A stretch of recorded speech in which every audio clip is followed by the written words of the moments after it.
Hello everybody and welcome back to the Wild Food People podcast. We've got a guest episode this week. We invited Whitetail Abigail from the Grit podcast and her partner and their dog Buck up to a woodland not too far from here to explore some of the local wild food and do some cooking in the woods and then record this conversation that you're about to hear. So it is rather long and we've got an even longer version over on our Patreon channel. If you go to patreon.com/wildfoodpeople or follow the links in the description for this episode, then you'll get that extra content. But in this episode, you'll hear most of our conversation around, well, I suppose some of the social and political aspects of accessing wild food in the UK at the moment. I think conversations like this are really important because even though you may not agree with everything the other person says, I still think it's important to find out how they came to that position, because maybe they're seeing something that you're not, or maybe their life experiences led them to a completely different opinion. And even if it doesn't change your opinion, at least you know that somebody else holds an opposing opinion and maybe that's equally valid. It's a bit of a diversion from what we have covered so far in the episodes, but I do think it's a really important one and I hope you enjoy it. You could have public access to create these wild environments for hunting, but then also maybe have a compensation scheme for landowners, a scheme where you have almost like a fishing passport. So you then need to Uber all the way back. If the Uber would let you put the deer carcass in the back of the car, how you can say that there is no class issue there when there is a massive financial divide from the people that can and can't. I have seen no trusts acknowledge Black History Month, Pride Month. I don't see them at Pride conventions. And I'm using Pride just because those are the ones I attend the most.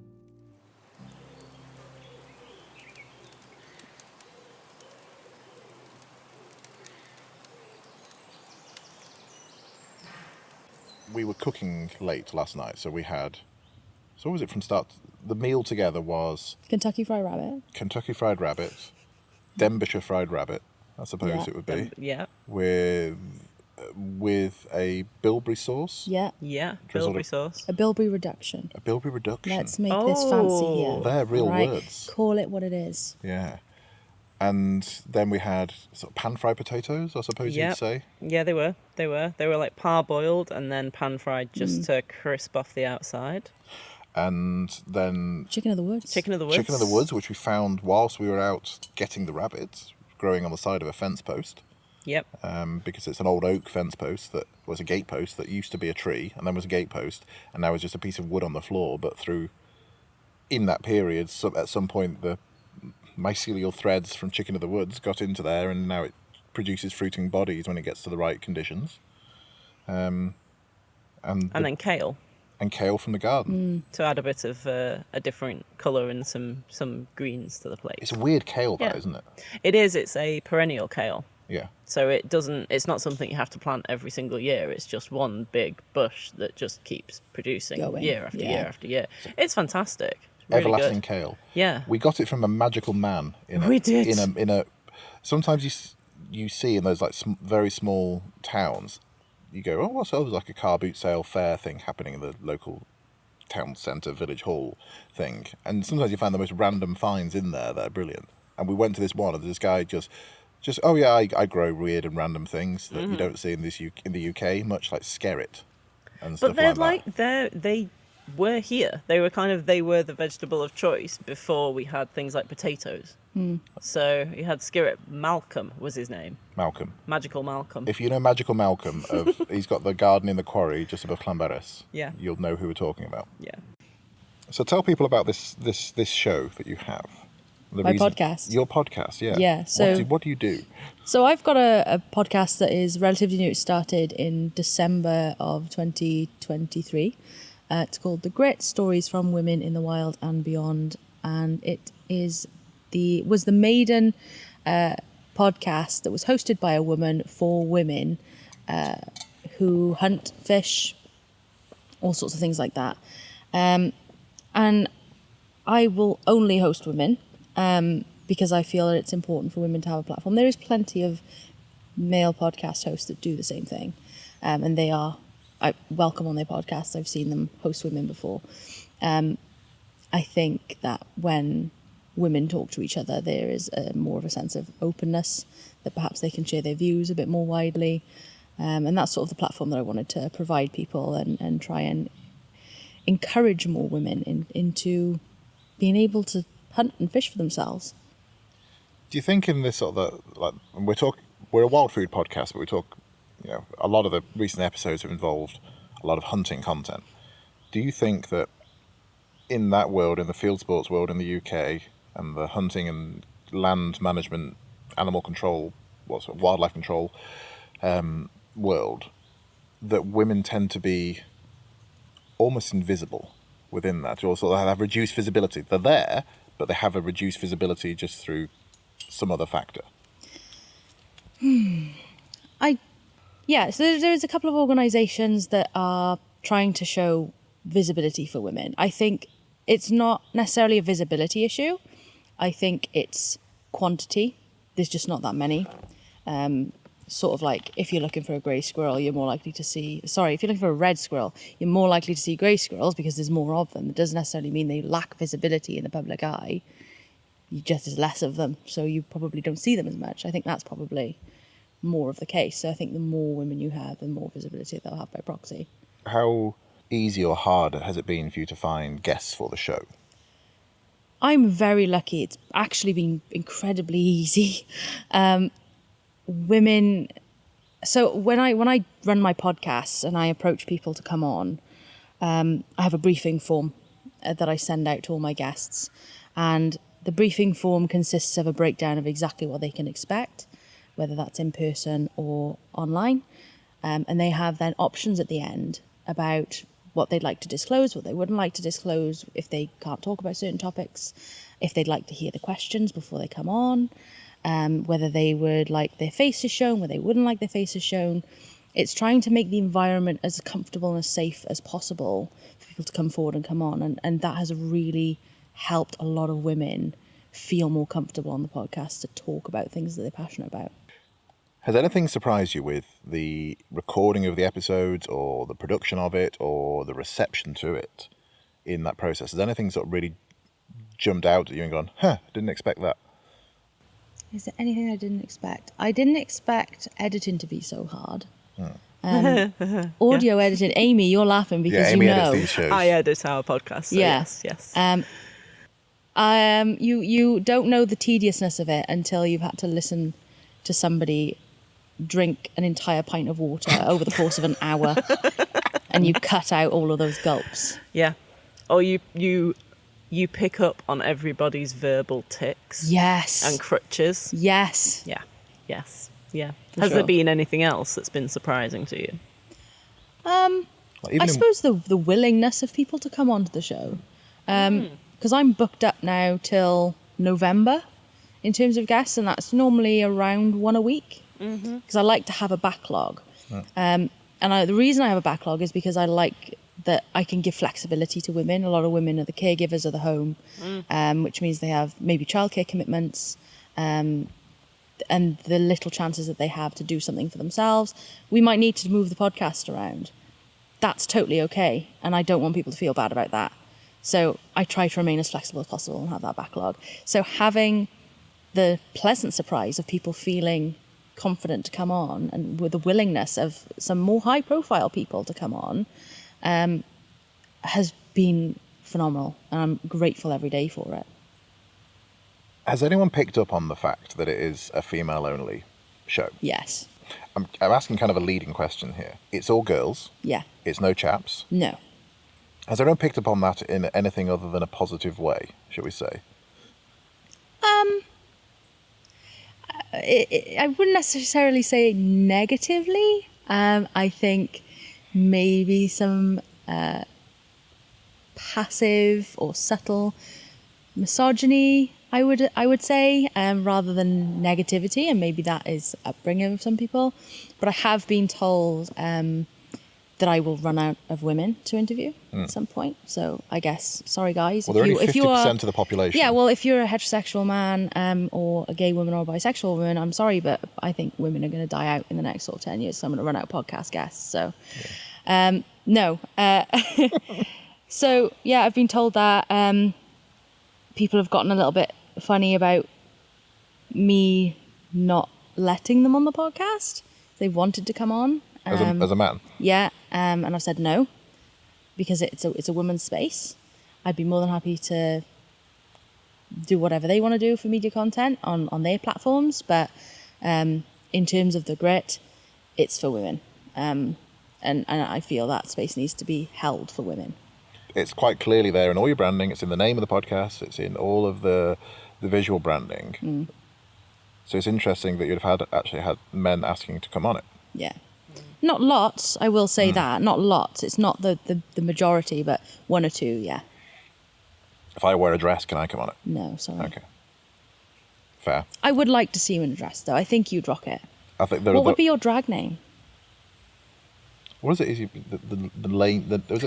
Isn't it something like the name of the road that you lived at first, and the name of your first pet or something, or your first pet and your mother's mate? I don't know. This seems far too complicated for a drag name. I think it's just some sort of dirty innuendo normally.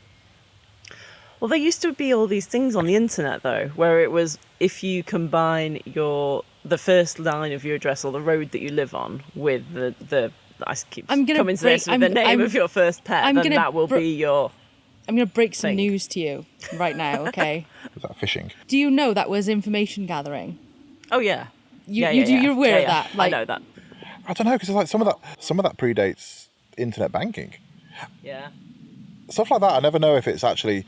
We've now adopted this was a story for that thing in the past, even though some of that... that is what became the thing. But people used to do stupid, this is your first name and this. I remember people doing that in the 90s. Yeah. But I'm old.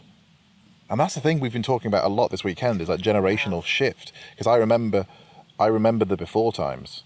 Yeah. And I am old, even though I'm only 40.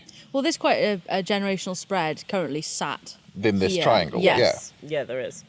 So I'm actually Gen Z. First generation Gen Z. So I'm 97. I'm 26 at the moment. Right. So when does Gen Z spread? When's the starting point? I don't know what the starting point is. 97. I don't know the finish point. Right. So my wife is 96. She's a millennial. Yep. Are you a millennial, Amy? Technically. Yeah. You're sort of last year, aren't you? Something like that.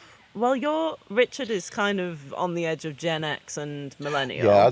This is why this kind of naming bracketing thing for generations is a bit stupid, because I'm born in 1983, but I'm 40. I'm 41 this year, and Vic is 96. 96, yeah. Generationally, huge difference. So, but we cut. So there's not much point in putting us both in millennials. But then, I don't know. I think there's something called exennial, which I am, or the term I heard the other day was geriatric millennial, which I kind of like. Because my knees do hurt a lot. But generational stuff, I think, is interesting in this as well. Because what's the average age of your guest, would you say? What's like the spread? Roughly. I mean, people don't want to put their ages out if they don't want to. Just as an average. Average, yeah. Is it in the 30s, 40s? Probably around 20s to 30s, I would say. But my main demographic is a lot younger as well, 80% women. So I've got my base is women, younger women. Because I think, and this is just my opinion, which is completely unqualified, and as always, remember, I am an idiot. I think as much we have a vast gender disparity in, say, things like firearms ownership in the UK, and we've seen that in the statistics. Yeah, the statistics are, I think 94 to 97% male for shotgun and rifle ownership in the UK. So look at hunting. There aren't that. That's the only thing we have really good stats for, because it is a statutory requirement to record that information, and data is released by the Home Office. Whereas we don't have that data for fishing, say, we don't have that data for foraging, or anything like that, because you're not signing up for a license for any of these things, or apart from fishing license. I was going to say there is a fishing license, but do they have to record gender on that? I think. I just renewed mine recently, but I don't think you did. I think it was one of those optionals, like you can say it wasn't no. Prefer not to say. Prefer not to say. Yeah. Whereas it is for Home Office for the firearms, because it's tied to your identity for a vetting person, way. Yeah. So we know from just firearms alone, including shotguns, that is skewed massively towards male. But when you look at those statistics as well, I was looking at it this morning for people who own shotguns and firearms. So you have two different certificates in the UK. You have a shotgun certificate and a firearm certificate. Shotguns is shotguns, and firearms is rifles. People who hold both, because a lot of people they apply for both at the same time, and they have a coterminous a certificate. So they apply at the same time, they expire at the same time, even though it's two bits of paperwork. Of people who hold that, I think it was like 560,000 people in the UK or thereabouts who hold both. 77% are over the age of 35. In the mid 70%, which is a huge number. 30-something% are over 65. Yeah. I think you've got the exact ones on your phone, haven't you? I have, because you're reminding me that I did this. Because you asked me to remind you yesterday. You did. See, this is why you need a woman in your life. I was trying to bluff it, but yeah. Here we go. Man reads thing out on podcast. Telephone, That's always great content. The best bit of this content is when you're scrolling to find it. Yeah, that's even better. And it's just dead silence. So 516,500 certificate holders. This is as at 31st of March 2023. 94% were male. 31% are aged 65 and over. 36% are 50 to 64. 19% 35 to 49. So that's the category I'm in. So I'm one of those 19%. So 162,026 are aged 65 and over. I think we've got a massive skew towards male, and there's a massive generational skew as well. Mm-hmm. Just on demographics alone, it makes shooting and ownership, just for that one bit we can look at, really, really, really interesting in a way that I don't think is reflected elsewhere in other sports or in other sports that are so linked to a cultural thing. And I'm becoming more and more aware of that when we talk to other people around this generational change, because just from what we've spoken about over this past weekend. Past weekend, we know that we have completely different cultural references to things. I keep saying stuff and making jokes. You're going, what's that? Yeah, it's like a stand-up comedian in a room of silence. It's not a good look. Yeah, people don't. What was it? I said something on a video call for the other business a little while ago, saying something like Betamax versus VHS, and I got a note afterwards saying people don't understand your out-of-date references. Great, thanks. Thanks for that. But I feel old. But that is, we exist. We create these worlds around us, and again, we've been talking about this. Like, we create these worlds around us based on our understanding of that world and our understanding and our reading of things. And how much do you think age and generational perception? This is nothing to do with degradation of in age and mental decline and all these other things that is going to happen to me. It's going to happen to everyone here and everyone listening. This is just to do with my generation is different to your generation. It's different to the generation above me because we exist in different cultures. How much do you think that affects perception of women within this? Can you repeat the question? Can I try and make more sense? Yeah. No. I got distracted by a dog. Right. So if you look at the difference in culture, in the difference in generations and the difference in cultural influences those generations will have experienced, and we know from those figures what it is, at least for shooting and firearms ownership. Yeah. How much do you think that affects perception of women within field sports and shooting and wild food? Because it's driven as much by is it driven as much by generational cultural references? I don't think the references are the main issue. Also influence, I suppose, not references, not which TV show, just cultural influences. Again, I think because hunting is something that is part of human culture and has been around since the dawn of Homo sapiens, I don't think that cultural references and generational references are the issue of why we have less people taking up their firearm certificate, especially women and younger generation. I I think it's due to the shift in society. I think it's due to climate crisis. I think it's due to so many different things. And I think as well, the perception of what it means to shoot is that the classism that sort of, when we went from hunter-gatherer to farming to then there being, quite a big jump essentially, where a lot of the nobility were doing the hunts. I think that's stuck with a lot of people, and that has fallen out of favour as well. The royal family, their approval ratings are very, very low.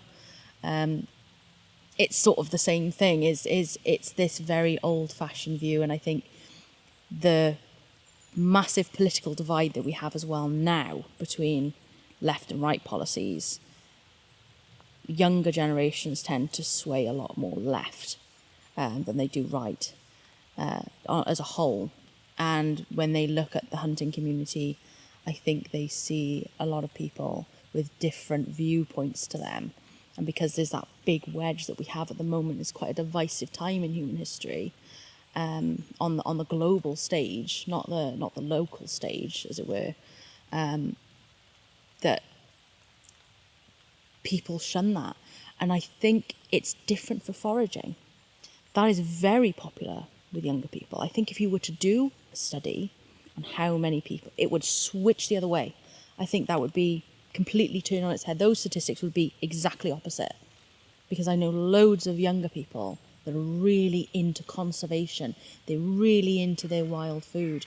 There is a massive desire to be connected with their food and have low carbon impact because of the climate crisis.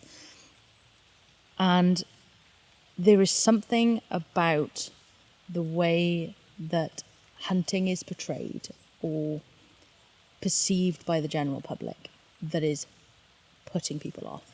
And I don't think it's the dead animals.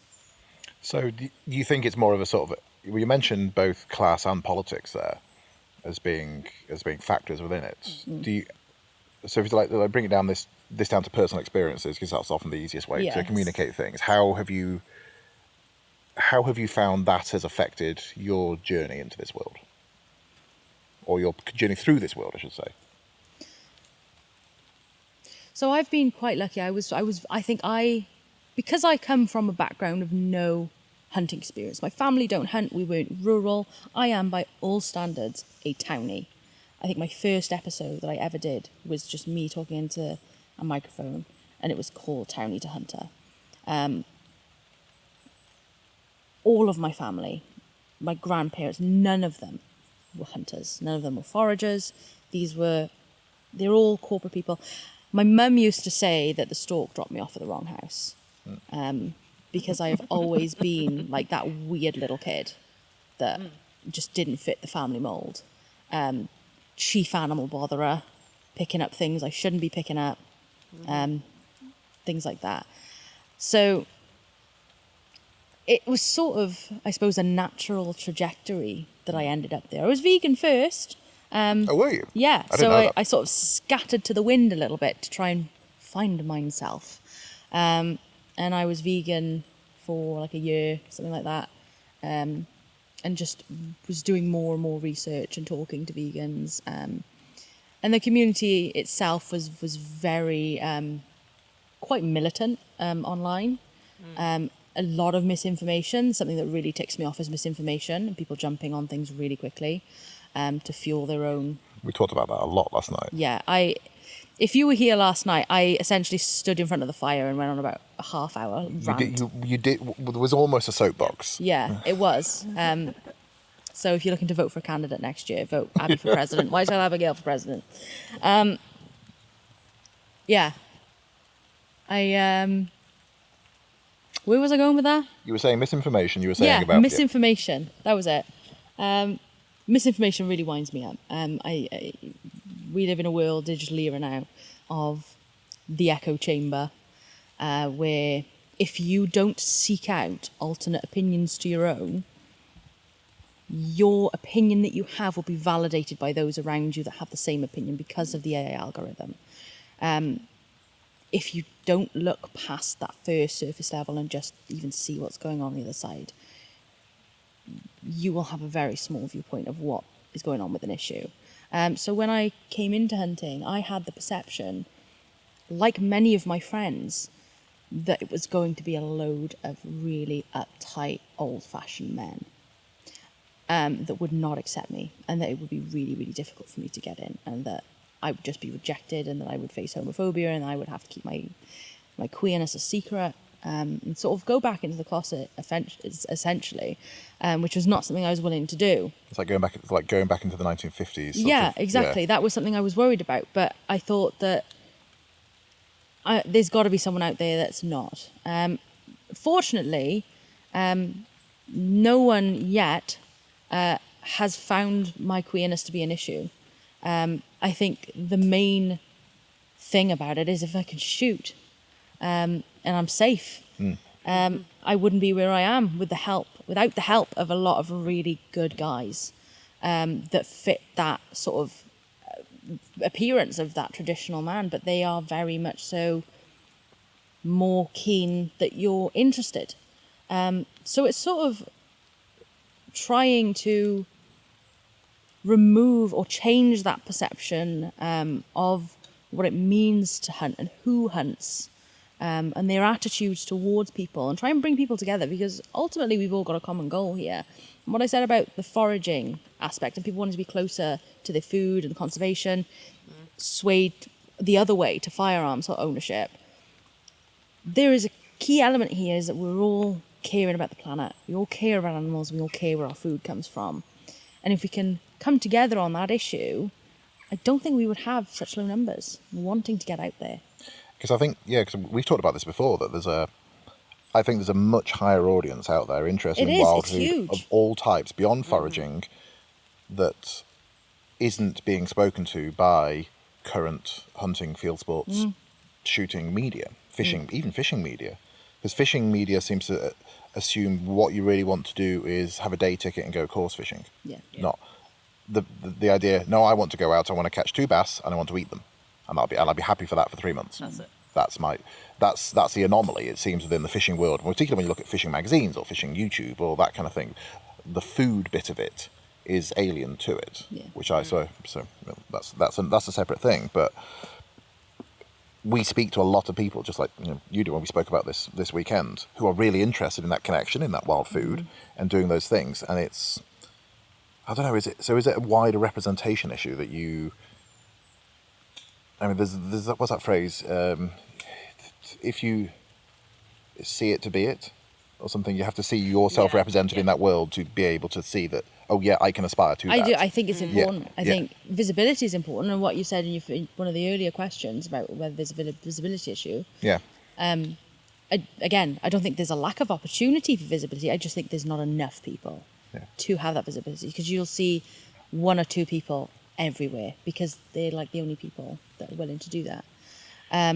So you see, therefore, less of it. Yeah. So, again, not necessarily that there's an accessibility issue for the visibility, but that there's just not enough of it.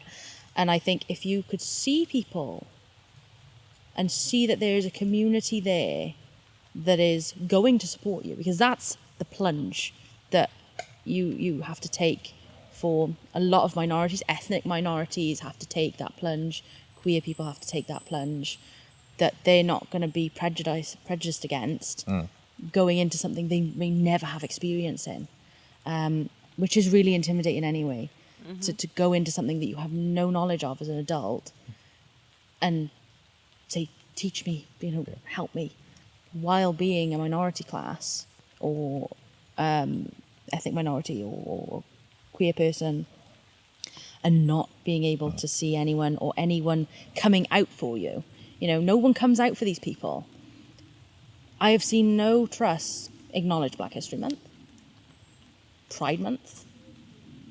I don't see them at Pride conventions. And I'm using Pride just because those are the ones I attend the most. As a white woman, I'm not involved as much in the black communities because that's not my place to be there. I'm there for that community when they need me, but it's important I elevate their voice, not use my own. But no one comes out for these people. With the argument for say Basque not being at Notting Hill Carnival or something like that, it'd be that effectively that is a cultural issue. It's not an issue relating to shooting and conservation. Say, just pick on Basque because it's easy because they have British Association of Shooting and Conservation in their name. So that Pride Month is not strictly a shooting and conservation issue. It's not. But when you're looking at the numbers, so you're looking at numbers of people. If we continue on the trajectory we're on in terms of if we look at firearms ownership as sort of our basis of who is out hunting deer,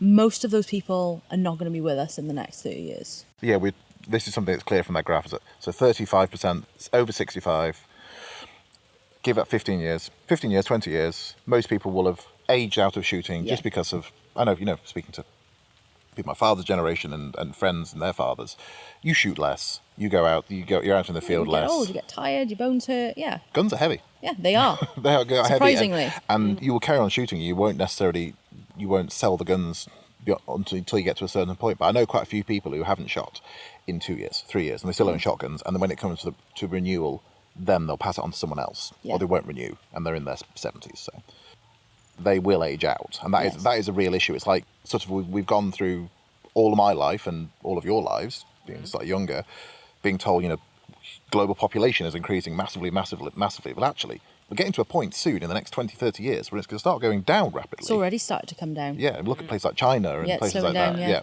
So you got that. Sorry, to pick you up on that point, but it was the ownership. Unless something suddenly drastically changes in the under 35 demographic, it is going to vastly reduce that population. Massively so, yeah. Yeah. So, not literally die out, just you won't have guns. Yeah, you would have such a minority of people doing it that what we're going to essentially see is greater pressure on like deer culling, and I don't know whether it would go this way, the same way that it does for geese in Scotland, where they use corralling methods, which are the alternative that people don't like to think about. There's two alternatives in that scenario. One is we can go there with a shotgun and I get to take some geese home and eat them. The other alternative is the Scottish government gets involved and they euthanize a load of baby geese because they haven't got the flight feathers yet, but they're floating, so they're easier to corral. And then they get disposed of because you can't eat something that's been those animals are going to die either way. Yeah. It's that argument of, are people unhappy that the animal's dying or that because somebody's enjoying themselves whilst they're killing it? Yeah. That there seems to be people are more unhappy the fact that somebody actually may have got some food and enjoyment out of that act rather than the fact the animal died. Yes. I completely agree with that. Within that then, so you're saying, going towards minority groups or underrepresented groups, would that be a route for recruitment effectively into that world? Would you say that's a viable strategy for these? Yeah, for sure. I mean, so I have a lot of queer friends. As a former townie, probably still a townie to most of you, I run in a lot of queer circles, being a lesbian myself. So they are all of them city folk. And they have expressed massive interest to want to learn because I do it. And that might be helpful. Not helpful. It might be because, you could say, oh, well, it's because they know you. But I think it's more than that. I think it's because I am one of them and they see themselves in a safe place that they know. And now when I say safe place, I mean that they can come out with me and they know they're not going to get harassed. They're not going to have abuse levied at them. And this abuse might be like a microaggression that is just very, very passive to some people, but can be really damaging to others. Do you think there's a risk, though, that you sort of conflate two scenarios, that you have what actually happens when people go out to do that from, say, an underrepresented group, so just say from the queer group, to use your wording, that somebody from that group might have a perception of this is what they'll experience when they go out into that world, go out into the countryside, go out into the shooting world. They don't actually do it, but then they take on that experience anyway, because they don't go out to do it and have that fear that this is going to happen. So to them, that world is that experience. Yes. They don't have that. Yeah. So do you have to be careful then to not conflate that and confuse that with, this is something, I went out and did this and this happened, and I fear that this might happen, that's why I don't do that thing. Because again, this is not something I've really experienced, because I look, sound and move like pretty much everyone I know in the countryside. My friend Salim, he would be really happy now that I've just read his name out on the podcast. So I'm not going to say anything else about him, but he was born in India. He's 6'3". He's Muslim family. Terrible to follow over the mountains. It's like trying to chase down a spider crab. But I know him from mountaineering world and ultra marathons and that kind of world. Yeah. And this is years ago, and he's London. He's so urban in London now. He has a couple of businesses there, does really well. No interest in field sports, wild food or anything like that, but he loves the mountains, loves the British mountains, loves doing stuff here. Love that for him. So he went off to do his Mountain Leader Award and and effectively do guiding work just because he wanted to do that. Yeah. And we were talking about this in a bothy in Scotland years ago, and he was saying that when he talks to his friends from the sort of Indian expat community or the Asian community in London, they keep telling him how racist the countryside is. They keep telling him how racist these places are, and he asks them, okay, so what racism did you experience when you went there? Oh, don't go there, it's racist. Well, how do you know? Well, I don't go there because it's okay, but no one looks like me there. Well, yeah, but if you went to India, no one would look like you if you were white. Going through the experience, going through that uncertainty of going into a world that he thought was going to be pretty much a version of what you expected when you went into shooting, that he would have to pretend to be more Western than he was. He would have to pretend to be more British than he would appear. And it wasn't necessary, because that wasn't the factor. The other factors came down to, could he navigate? Could he climb a mountain? Could he... And this is what I was saying earlier. Yeah. There is the perception issue. So that comes down to, I think, visibility. So do we have to be really careful then with that messaging? Do we have to be careful not to say that this is a really scary world for people who look like you or sound like you or live your life in the way that you do, or whatever characteristic or identity is pertinent to that conversation? You can say, I understand that it is scary for you because of your conceptions and cultural associations you might have with this world. It's really not like that. Should that be the messaging? Because what we see... Yeah, I think so. I don't think you need to necessarily be careful with the messaging. But I just think you need to not... In my opinion, completely anecdotal, you need to not be confrontational about it. You need to acknowledge how people feel, even if you might disagree with it. You know, for a basic example, if I've called you a name in jest and you've taken you that upset you a little bit, maybe that cut you a bit close to home, and you know, you said to me that actually hurt my feelings a little bit, right? I could apologise and say, I'm really sorry, I didn't mean it to come off that way. And I can go forward, rather than saying, I'm sorry you felt that way. Because that's not me apologising for what my conduct. That's me, like a fake apology. So it's important to acknowledge how people feel, because everything is relative. Someone with a broken ankle might not scream out loud, but someone with a sore tummy might go to bed and cry about it. Everything is relative in this world, and people experience life in so many different ways. We're all different, and you need to, you know, this might be a bit peace and love, but I think we need a little bit more of that sometimes in the world we live in. So be a bit more sensitive to people. That's okay. You'll grow from it. You'll make more friends. But you say that you don't need to be confrontational about it. I could pick up my phone now and search, the countryside is racist. Shooting is racist. Shooting is exclusionary. Shooting. Yeah, and you will see an echo chamber of people who quite happily saying that. Yes. So that messaging, Basque aren't saying that. No. Shooting isn't saying that. No. Lots of people within that will say, you're not saying that, I'm not saying that. No. But that, to the wider community of the rest of the population of the UK or the world or whatever country you're in, that is part of the messaging. You can't control wider messaging. If another group that is not part of your group, not part of your society, not part of your industry, not part of your sport, whatever it is, they are saying something that is relevant to it, whether you like it or not, that's part of the messaging.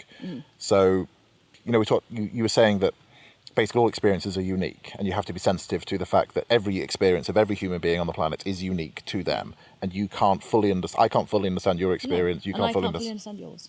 So, with that understanding, you have to be aware that the person you're talking to doesn't know everything that you know. So when you're an organisation saying, we need to encourage more people, into this, that might be true, but this is what I mean by you need to be careful with that messaging. You need to acknowledge as an organisation, if you're trying to recruit more people or open your world up to more people from a certain group, from a certain identity, then you need to acknowledge the fact that that group is getting messaging from elsewhere. Yes. In your messaging to them. You can't just say, well, we're saying this, and we're not being racist to you by saying this. We're not being exclusionary to you in any way. But this is a digital battle that's being fought. Oh, it's massive information, yeah. So why are we fighting it on their terms? Why are we not showing up for people? Because people see action. Do you think the factor that what problem you're trying to solve is a part of this as well, that the organisations don't necessarily know what problem they're trying to solve? I don't know, because I'm not in that level of in the know, so I wouldn't know what their aims and goals are in terms of like increasing recruitment. Yeah. I only am aware that we like, for instance, Basque is looking to really educate kids and increase women taking up shooting as a goal going forward. Do you think that sometimes organisations don't necessarily have what their stated aim might be and what their actual aim is might not necessarily align, but that might not be intentional, that might just be a factor of humanity? Yeah, I don't see why not. There could be a multitude of issues or multitude of problems. I mean, there's lots of people that are in these organisations that have to work towards a common goal, and to establish a common goal amongst a large group of people is very difficult to do. Yeah, and I think that's sometimes maybe the issue then, that people also treat things like it is one cohesive group. Yeah. But there are effectively three main shooting organisations in the UK for shooting wildlife for food, or animals for food. So you've got BASC, British Association of Shooting and Conservation, you've got NGO, National Gamekeepers Organisation, and the Game and Wildlife Conservancy Trust. Three very different organisations, and GWCT aren't really a shooting organisation, they're a conservation charity that is attached to shooting but also attached to farming. Yeah.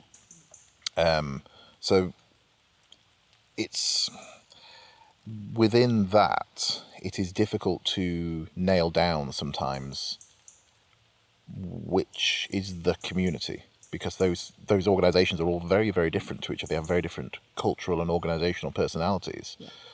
And when you look at the commercial sector, which I suppose we're all in, because we're, our podcasts are effectively commercial, even though we don't make any money doing it. No.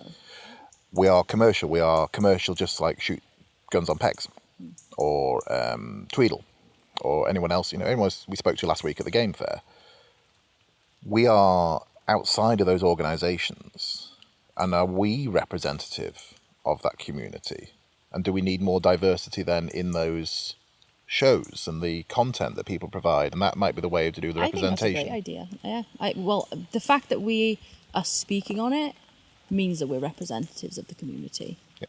If you're going out and you're not telling anybody about it, and you keep it very, very secret, nobody knows you did it, then how is anyone to know if you're a representative of the community or not? It's like Scrumdinger's cat, isn't it? Or does a tree fall in the forest and make a noise?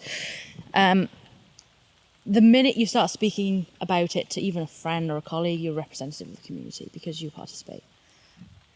I would encourage more people to start podcasts, more people to create content around this. But I would also say that once you start broadcasting stuff out into the world, you have to be aware that you're representative of something. Mm-hmm. You see this a lot with sort of content creators, smaller scale content creators on Instagram and TikTok, and places like that. Your aim for a lot of those people is to grow your audience, get more views, get more likes, get more comments.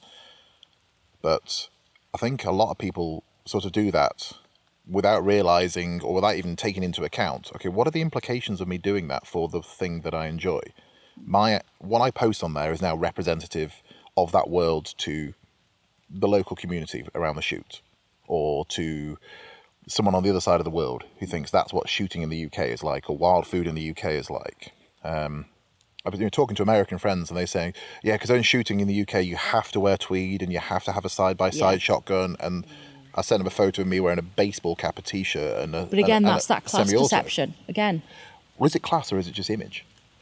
Well, that is it. I would argue that the side-by-side, the tweed, where does that originate from?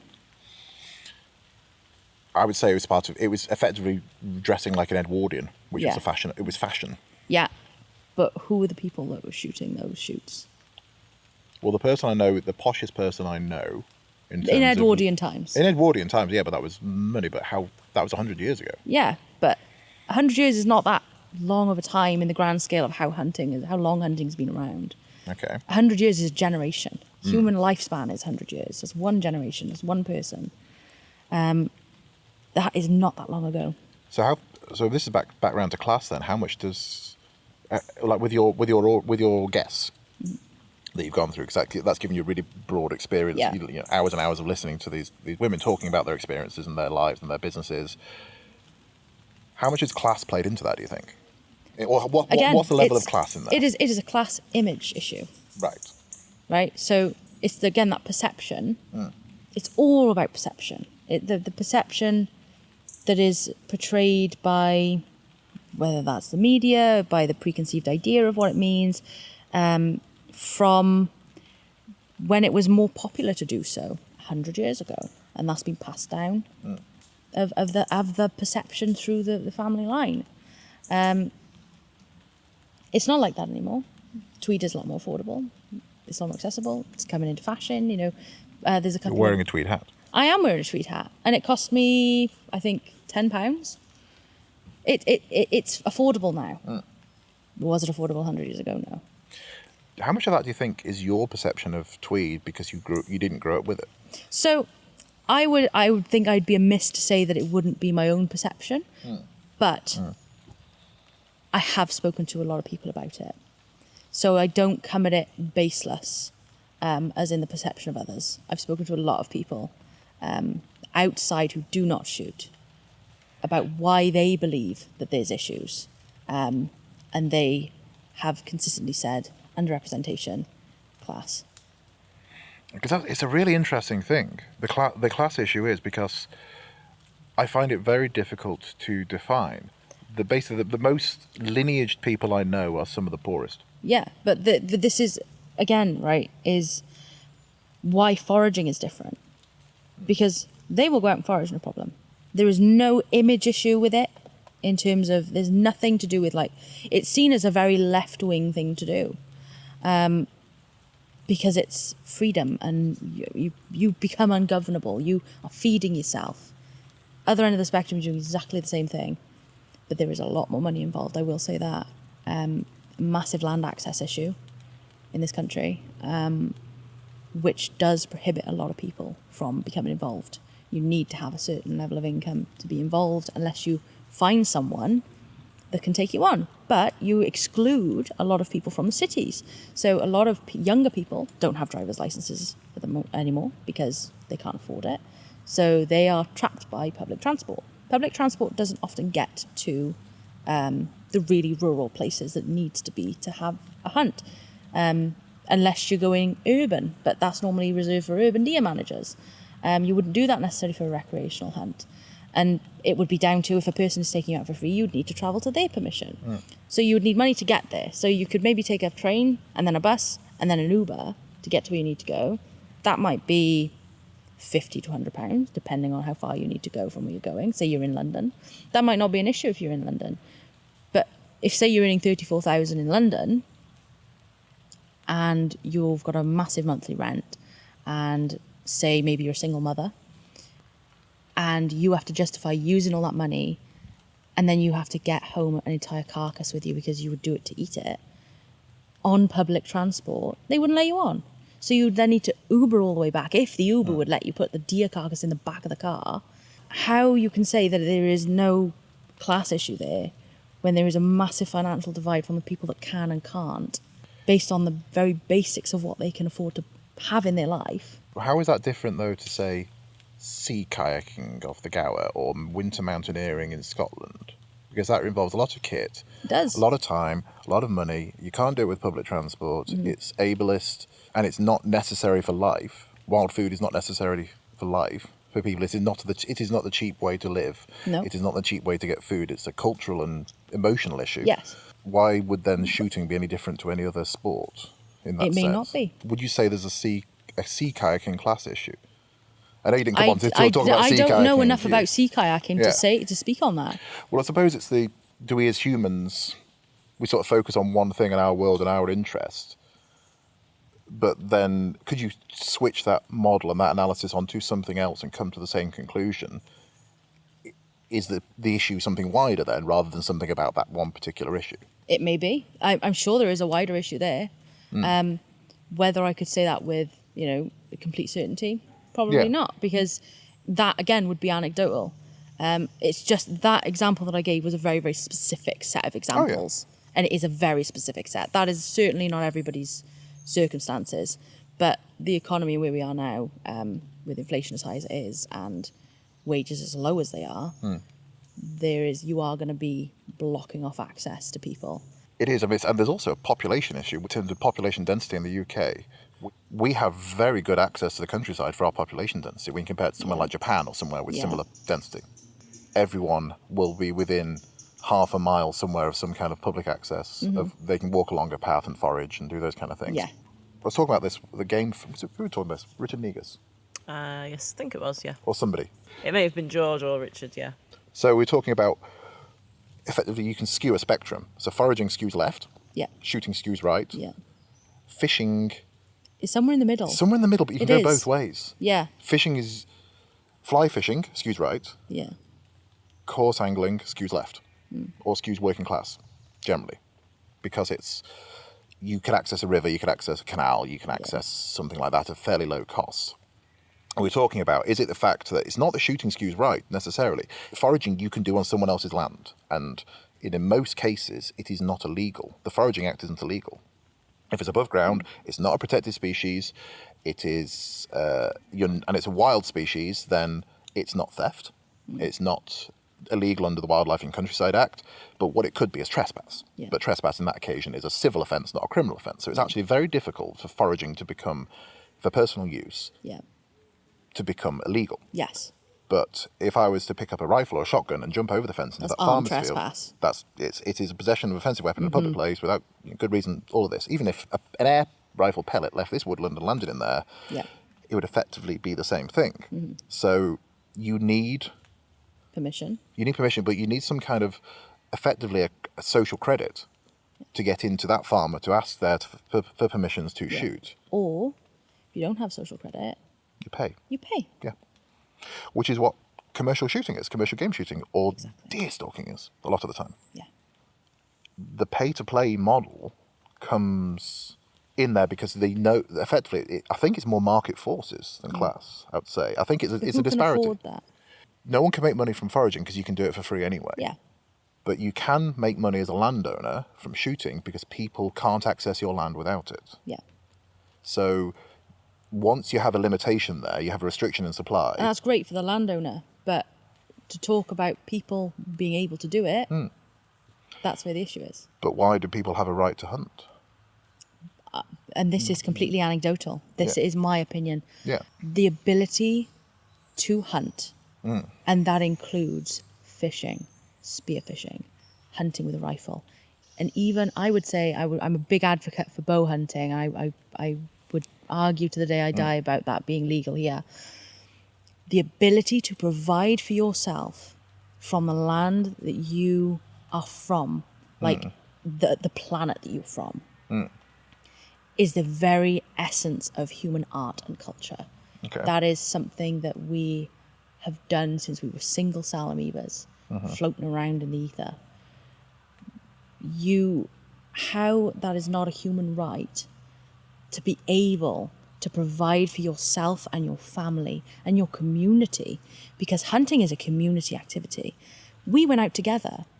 We created friendship and we were out for 4 hours. We were strangers on Saturday. And now we sit together in a woods as friends bonding over our food. That is surely the essence of what human life is to be involved in community and togetherness, and to deprive people of that and say you must be in a nuclear family, you must go to the supermarket and buy your food, and to drive that divisive wedge between people again. We might all have different views here, but we're sat talking about something that we love, that connects us to the land, to the planet, to the entire universe, in the huge string of energy that constantly pervades every part of the universe. And you would deprive someone of that. I love that through that entirely impassioned, really emotional speech, it was a tractor dropping down through its gears over there on the lane. That's North Wales here. This is a background, instead of like soaring musical score coming Rising up through. music, tractor. There's a fent dropping down through the gears. Okay, so within that, it is an innate human right. Yeah, in my opinion. In your opinion, yeah, because this is again your opinion. So, because I'm always fascinated about how people think, their motivations, and why they do things. Because I always want to learn more about somebody who thinks differently to me. Yeah. Because I think that is one of our best human skills, is our ability to communicate with other people and say, for sure. But why that's though? Why we're super successful. How far would you take that? So say, okay, Chris Packham, it was last year in the documentary, he was saying for the climate crisis, he would advocate for illegal action for climate issues. So he relating to protesting or other things. He categorically stated that in a documentary. So you may or may not have seen it, but he was saying he was getting to the point it's urgent enough, in his opinion, that this is an issue that transgresses laws, transgresses the legal framework that we have. How far would you say it could go into the argument then that this is an innate human right, that you could do it illegally and still maintain a moral standing? Because that's a really difficult thing to unpack for me. What we don't want to do, and I think that's important, again, everyone's got a unique experience, everyone's got their own motivation, everyone experiences life differently. You don't want to take from someone else. Yeah. So if you've got a landowner that wishes to be compensated for, unfortunately that's the model that we have in this country. You can't just take land off people. You certainly can't just go traipsing around someone else's property or their home. What I would like to see either shooting bodies or the government to create public lands for hunting, foraging, fishing. Like the American style Exactly. system. Yeah. And you have a license for that, and that license money goes straight into that habitat as management and conservation. Yeah, because that's the edge of the North American model of wildlife conservation. Yeah, I love how they do their conservation in America. And that's the reason I think their culture around hunting is totally different. All of the public have a vested interest in that land. So they've got two things. They've got space that we haven't got. We are the same density as the second most dense state in the US. But we do have the space. Well, you've just said we have the most access to countryside. Yes. Right. We have lots of acres. But that are just owned by people. But they're doing stuff. They're grazing land, or they're being. I mean, like for me, golf is pointless. You can get rid of golf and take golf out of the equation. But it's farmland, but it's doing something. Yeah, it is doing something. Does that mean the deer aren't on it? No, but it does mean that if you made it public access, would it be possible to still maintain that thing? Well, this is the thing. You would need to have a lot of scientists in the room and pick bits of where you could have public access to create these wild environments for hunting, but then also maybe have a compensation scheme for landowners, a scheme where you have almost like a fishing passport for hunting. And this might be me speaking out of my ass, but there needs to be something where people can pay a reasonable sum, maybe £50 for the year. That is something that people can save for if they choose to. I realise that might not be accessible for some people, homeless people, but we have to try and at least market to a large portion of people. So I don't say this with 100% certainty. There's outliers here. You're sort of expanding on a sort of a thought experiment here. Yeah. you'd need a lot of scientists in the room to say, right, okay, well, we need this X many acres to farm for the amount of products that we need.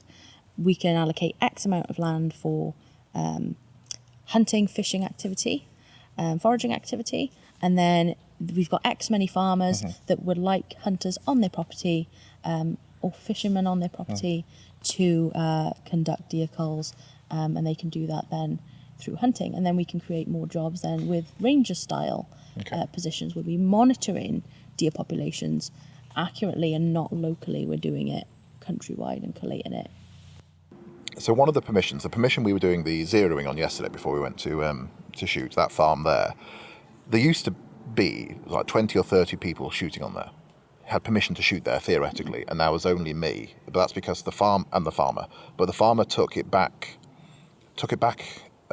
away those permissions, because actually he hadn't really given them. It was a tenant on the farm had been giving permission to all sorts of people to shoot things there, because anyone he met in the pub, he said, oh yeah, you've got those fields behind whatever village, I can shoot there, can't I? Oh yeah, you can go and shoot there. That led to me on more than one occasion being there shooting at night or shooting in the evening and arriving to find somebody already there with a rifle pointing at me because they just thought, oh, it's just a field I was allowed to shoot in. Yeah. I was telling that story to a friend in Missouri, and he was saying that's what it's like on public lands there, because you have a huge area of public lands, but really you have the huge area of public lands, but the 1.5 mile strip from any point of public access is the bit where all the problems occur, because that's how far people are walking in with kit or going into these places. So you've got this linear access on the roads and the tracks there and the trails to campgrounds, to parking points, to those areas, and then you've got sort of a buffer, which is the human travel distance out into that public land. So it might work different in Missouri. I know that it works different in Colorado. Yeah. Colorado, you're given essentially a square to work in. This is public management thing. This is block management. Yeah. So when you get like an elk tag, Yeah. you get given a square. Like this is where you get to hunt. And you have to stay within that bubble. But I understand that could still be an issue in terms of a field, and rather than miles and miles and miles of wilderness. Yeah, so that's the thing. If you look at the fishing passport model, you know who's going to be there, right? You can see that maybe 2 other people have a pass for that day. You're aware of 2 other people. And what you could do in that situation, again, just thinking as I go, this could be completely wrong, and I'm just coming up with things on the fly, is you book out places. If you're hunting, if you've paid for your ticket, you book it out.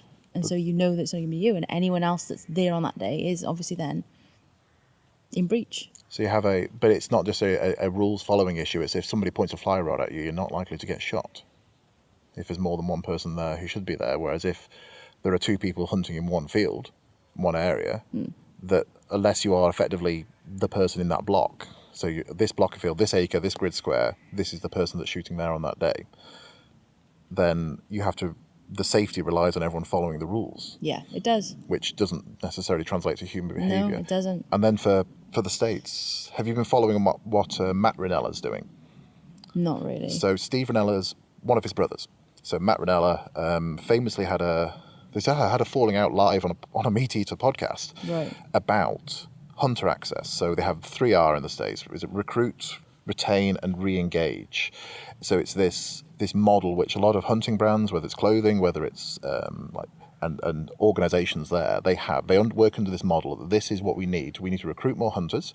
We need to retain the hunters that are in the community there already, and re-engage. And people who actually hunt but haven't hunted for 5 years or stopped at COVID or something like that, to get them back in the field.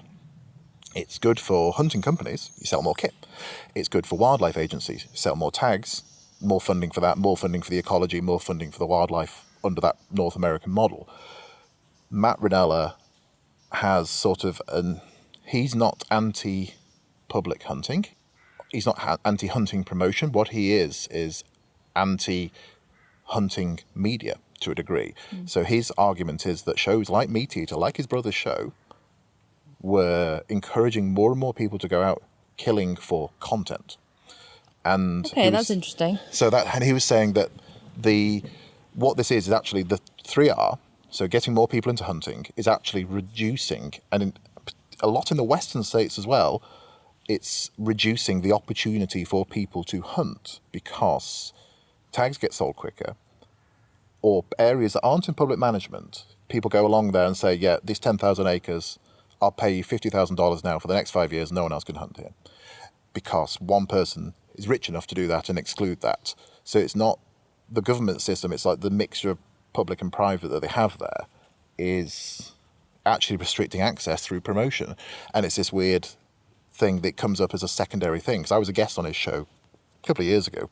That model, it's causing secondary issues. So those secondary issues have to be sort of factored in for this. But it's really, really, really interesting what you're suggesting is like bringing that North American model here, but expanding it out to... I know that'll upset a lot of people. Yeah, but that's okay. People get upset all the time. Yeah, they do. I mean, I don't agree with it. Please don't be upset with me because I'll cry. Yeah, I don't agree with it, but I like entertaining ideas. I suppose the fishing thing is a really interesting comparison because you can catch and release. Yeah.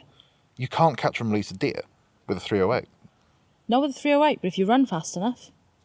So it's just chasing deer back and forth across the countryside. But that is a thing. You can get fishing experience with, I mean, there are arguments about is it just fish torturing, but if you're doing catch and release, it's not, food isn't involved. But Well, yeah, food isn't involved in catch and release. But that is the majority of fishing in the UK. I haven't seen the statistics, so I wouldn't know. I mean, that's the thing, is that I don't think there are stats for it. But I think So how can we say that with certainty? every club I know on the D now does catch and release. Every club I know in North Wales on any of the rivers basically is catch and release or the very, very reduced bag limits. Most places are reduced bag limits. Browsing through forum posts, Facebook posts. It's more than likely, basically, is what you're saying. It's more than likely Yeah. based on my anecdotal evidence, and the plural of anecdote is not evidence. Yeah. So I would agree with that because I did a lot of work with anglers in my previous A lot of job, it's catch and and release, yeah. there was never mention about taking home the fish that they were catching. It was all, I caught this beauty the other day, here's a photo of it, and then it went back in the Went river. back in, yeah. I mean, a lot of that is to do with the fact that we've got low stocks in a lot of our rivers as well. Yeah. So it's to do with the conservation of those and trying to help our rivers are not in a good state at the No, moment. they're not. They're in a So shocking state. there are reasons for not necessarily catching and eating, but there are places like lakes where stocked. they're stocked. Yeah.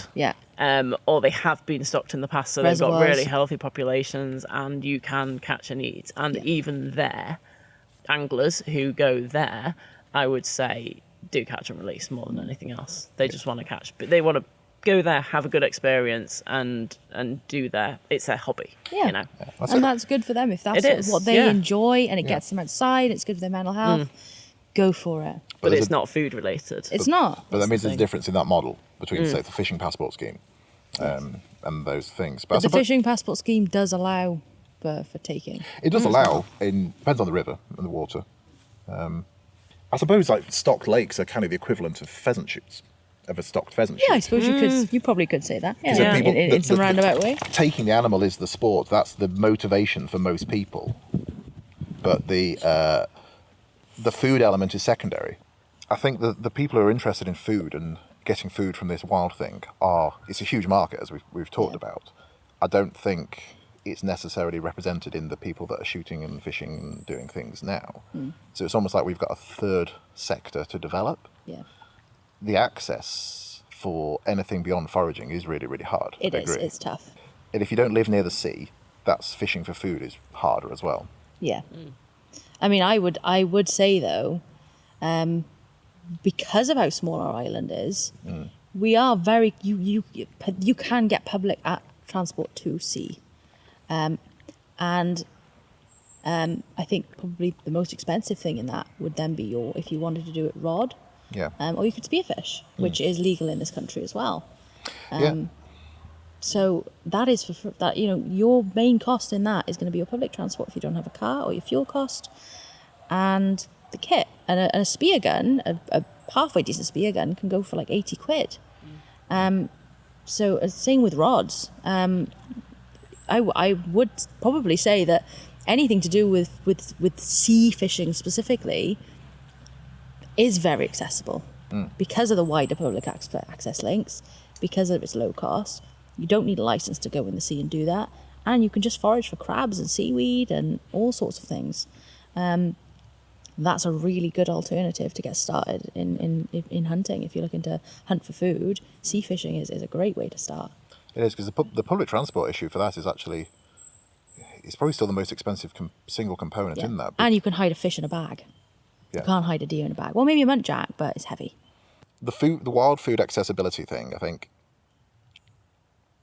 I'd like to see more honesty from people promoting this as well, in the access to it, because, go back to a point I said earlier, we have really, really good access to the countryside in the UK when you compare it to other countries in Europe. There's good access, but not in that way. Well, it depends access for what. For shooting is a minority thing. It's a massive minority thing. But where we are, when in Wales, 20% of the land is open access land. We have thousands and thousands of miles of public footpaths and public rights of way and accessing through it. And you've got this linear access through places. Mountain biking, we've got a great bridle way network and plus centres, although actually they're about to close a couple of the centres in Wales, it seems, because of lack of funding. Because these were actually, in order to have these things, it had to be government supported, and the funding isn't there for it anymore.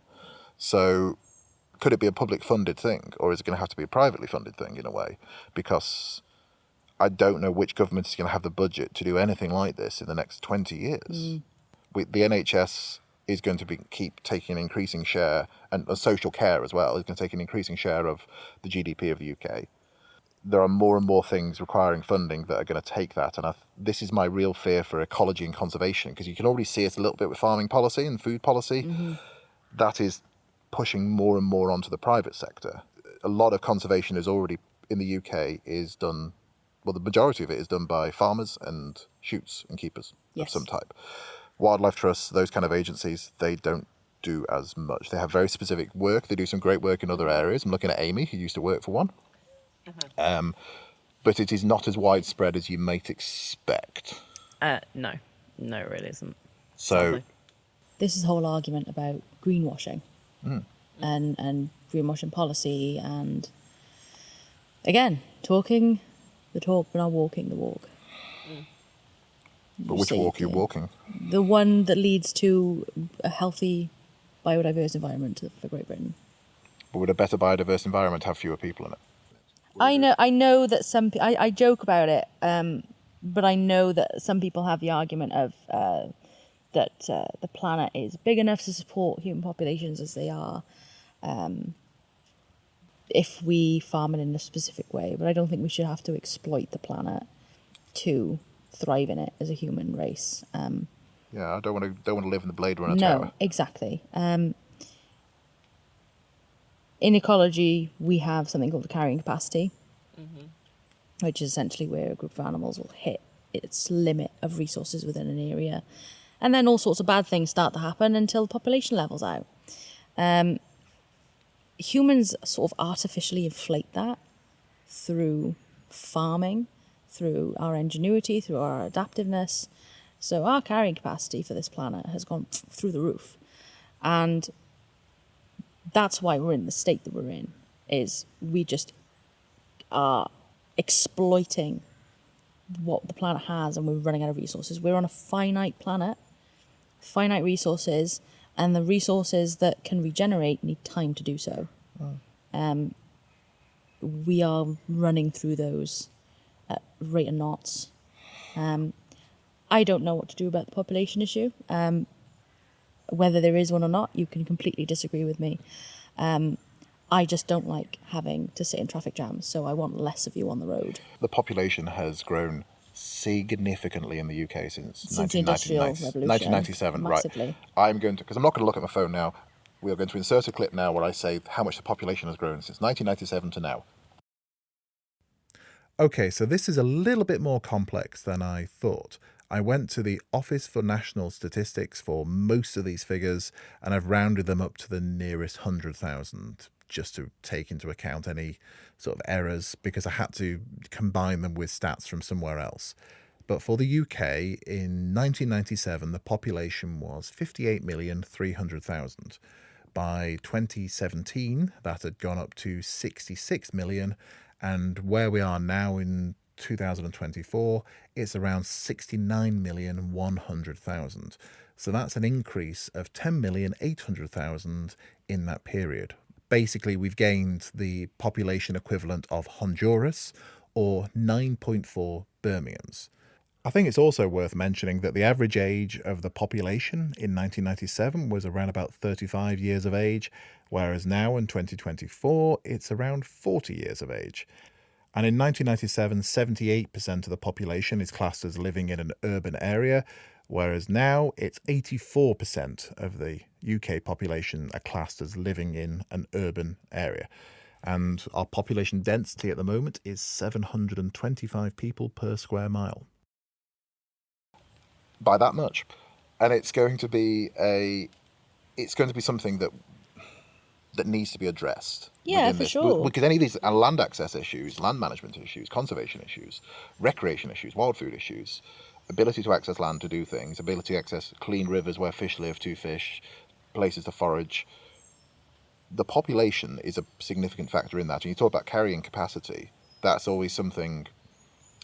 I sometimes think when people think about carrying capacity and think about a wider ecosystem, they look at the stuff that matters to them. They don't look at the stuff that matters to the wildlife. And there are things like disturbance, habitat disturbance, stuff like that. What is the carrying capacity for undisturbed habitat? That is, we are well below what we need. We need a huge area of scrub over there where nobody goes into it. We have ground nesting birds are in there, mammals. We leave that, and then we change the habitat every 5 years. We open up the canopy, we let something else in, something grows up. We leave those dead standing trees there because it's full of bats and bees and things that need to live there. But that's not a food issue. That's not a resource issue. That's not an access to water issue. That's a habitat issue. It's a conservation issue, yeah, sure. But conservation's bigger than climate change and bigger than. It's hand in hand. They're married. It's a factor. You have to care about the environment. Conservation is living within the environment. We are part of this planet, whether you like it or not, and you are an animal, whether you like it or not.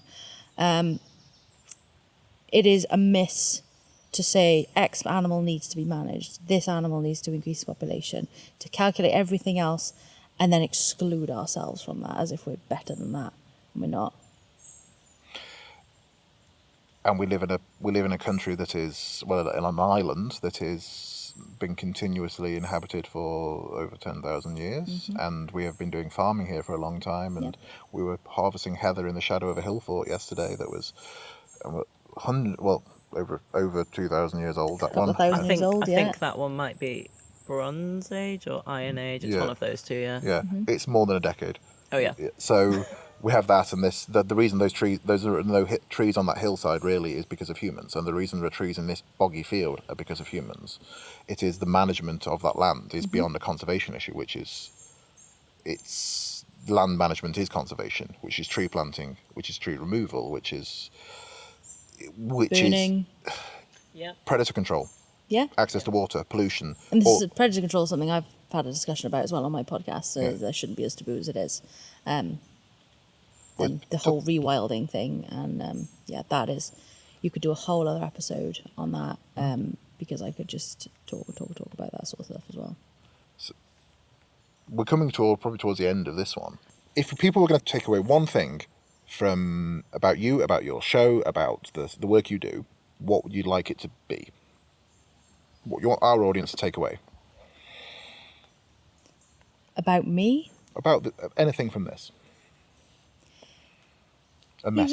Even though the world might seem like it's an absolute dumpster fire at the moment, just believe in love and community, and try and take a minute to just understand someone else, even if you really disagree with them. Just even if everything seems like it's on fire, just try and seek each other out and be kind. And where can people find the show? So you can find me on Apple Podcasts or Spotify.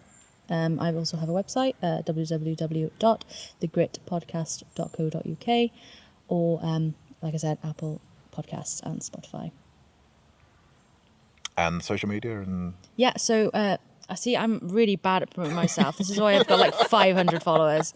Marketing assistants. Like Anything else you would like to add? No. Sell the thing. Sell it, for God's sake. Yeah, so you can find me on Instagram at Whitetail Abigail. I have called myself that. So my wife is American, so I like to say that it was a sort of homage to the native whitetails of North America, but actually it was because when I first started, I was a really bad shot and all I would see is white bums. So Whitetail Abigail, because everything usually has a white bum, white tail, when it's running away from you because you've missed. Abby and Buck, who's now curled up on the chair next to you, thank you for coming on the show. Thank you for having me. It's been great. I'm sorry if I've gone on a rant because this was 2 hours long. Jeez. That's great. No, I think what most of this is going to be in the public domain. I think what we might do is put the full length episode on our Patreon.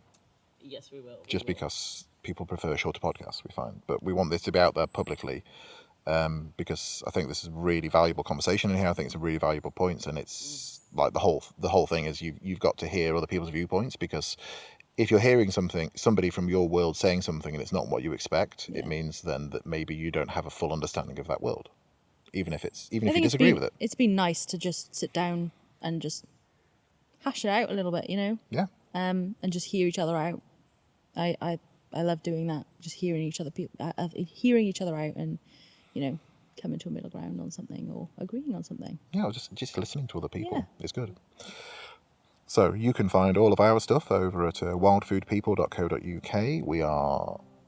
You're already listening to the podcast, so I don't have to tell you about the podcast, but we also run courses, and we are on social media with @wildfoodpeople in most places. We have a Patreon, which is patreon.com/wildfoodpeople. What else am I missing, Amy? I don't think you are. I think you've hit everything. Website, social media, Patreon. Marketing. We're all good. Competence? No. Can I just say that if you are thinking of coming down to Amy and Richard's for a course, or if they've invited you on for a podcast, or if you want to be on their podcast, you should come down. They are two really good people, salt of the earth people. Thank you. The Wild Food People podcast was recorded live in a triangular formation around a campfire with a small golden retriever curled up. Small? He's medium-sized. I'm not getting Don't undersell my dog. Golden retriever measurements. What's the standard for golden retriever measurements? It is a rural and outdoor production.